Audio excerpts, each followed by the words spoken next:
All right, playing slide, the darkest of the dark arts, isn't it? You put a slide on your finger, and they say, and I reckon it's true, you lose all control of the instrument. Right? It just it starts to be weird. So most of the things, the technical things that we look at when it comes to playing slide is regaining that control. Okay, so that's the first thing I want you to stick in your head.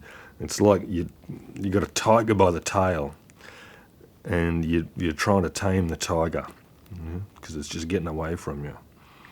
So there's a couple of things that we look at first of all to see if we can make that happen. Now the first thing and the most obvious thing, I guess, and the thing that people always talk about is a light touch on your string.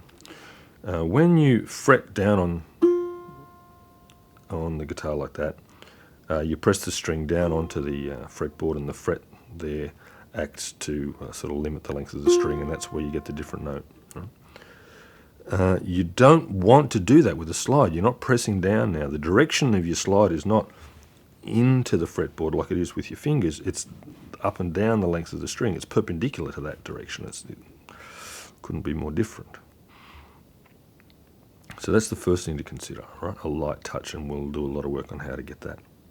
The second thing to consider, and one that is not always obvious, and I don't hear people talk about it quite so much, but it's really, really important, is the angle of your slide. Now, if you want, and when I say the angle, I don't mean the angle this way. Right? You generally always want that angle to be perpendicular to the fret, unless you have a specific reason you may want to play two different notes. But you might want to play that one and that one, for example, but you don't normally do that in an open tuning. Anyway, you want that angle to be up and down the fret, but more importantly, you want that angle to be even across the guitar that way, okay? Which means that you've got an equal pressure on all 4 strings or 3 strings or 6 strings or 12 strings. So you're not angling it this way too much, yeah, that way too much, and you're not angling it this way too much unless you want to do that for a specific reason, right? So it's important to get that angle under control. It doesn't always have to be straight. If you're playing or more than one note, it will want to be straight, but sometimes you will want to tilt it back a little bit.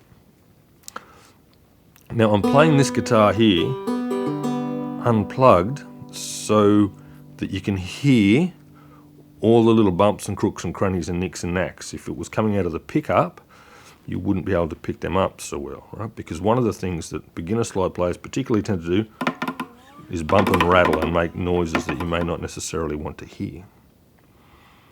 So I've purposefully not plugged into the amp so that you can hear any of these bumps and rattles and things that I might make. Okay, alrighty.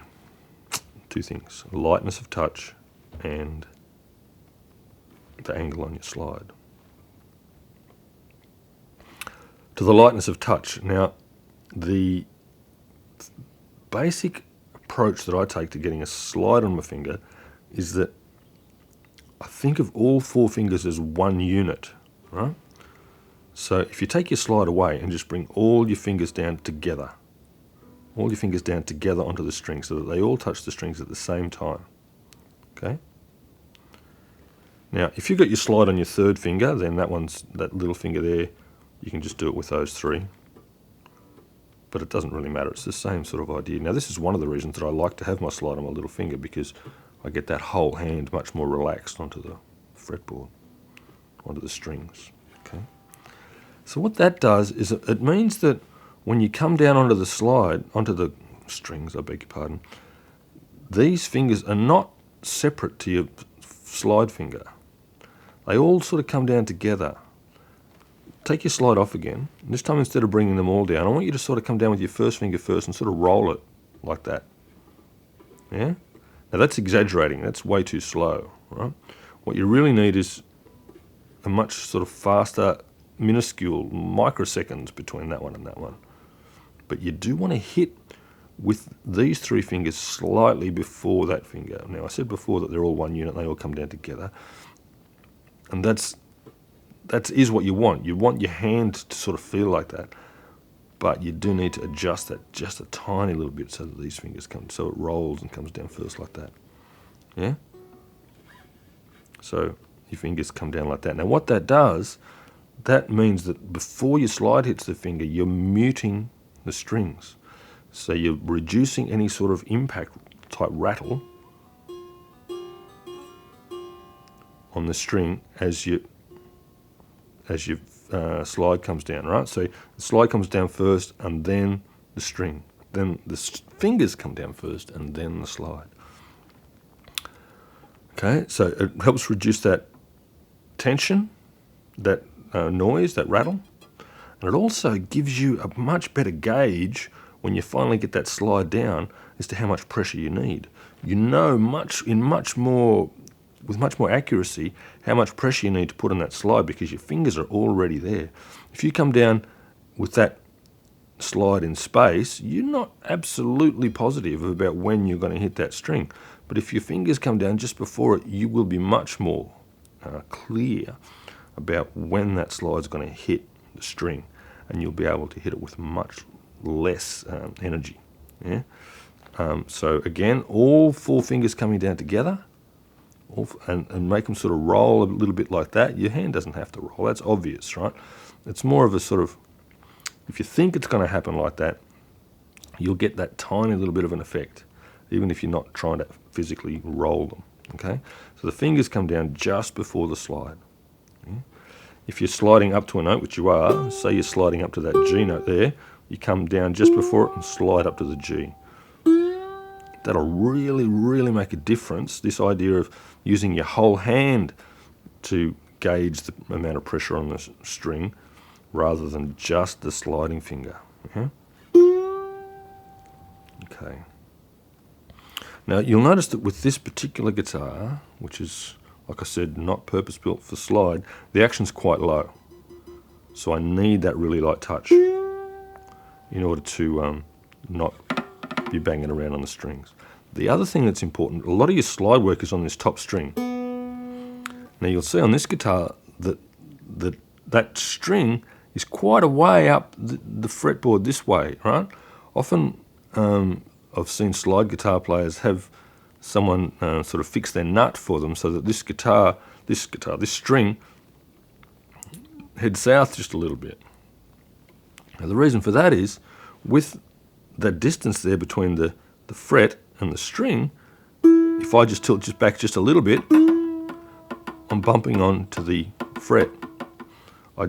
And sometimes you want to tilt back like that because you want that string open and you want to play that string. But if you tilt back too far, you'll hit that fret. Yeah, so you need to be really clear as to about the angle that slide is on. Now, the best way to make sure that that is the case is just be aware that it's not just the angle of your hand, but it's the angle of the hand as it relates to your guitar, right? So if you've got your guitar around this way so that you can look down and see the thing, you're having to pull your hand around so much more in that direction like that it's uncomfortable, and it's very, very difficult to regulate that angle because your wrist is cocked at such an awkward angle. If, on the other hand, it's pointing away from you, or at least flat, preferably just away from you just a little bit so you can't see the fretboard at all, right? Hopefully you've got some dots up here. Again, I don't on this one, but I sort of get used to where they are. So that makes a big difference in enabling you to get these subtle variations in angle this way as to where your slide has to be. Yeah? So two really crucial, important things to get you started on using your slide, even before we worry about getting the note clean and getting it accurate and all that sort of thing. If you're able to play this note and you're taming the tiger, So we're not rattling around all over the place and not banging down into the fretboard. Everything that comes after this will be much easier. Right? Now this is not going to happen straight away. This is very subtle, refined sort of movements of your hand, but it's something you need to start working on straight away. Right? So practice on your top string. Now if you have a 4-string guitar and you tune G, D, G, B, you want to go up to the 8th fret, I'd recommend, because that's the tonic note, the G, the 1. If you have a 3-string guitar, you'll be tuned G, D, G. I'd recommend you go up to the 7th fret and you play that D note.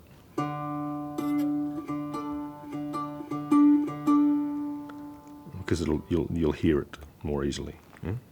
So practice sliding up to that note, and with all of those things, try to keep that angle relative to your guitar on the slide, and bring your hand down so that your whole hand's coming down. Whether you got your slide on your middle finger or your 4th finger or your 3rd finger, doesn't matter. But the fingers behind it sort of act as one with the slide, so they hit just before, so that you can both damp the strings before you hit it, and so that you can regulate with much more precision the amount of pressure that the slide brings down onto the string. Okay? Sweet.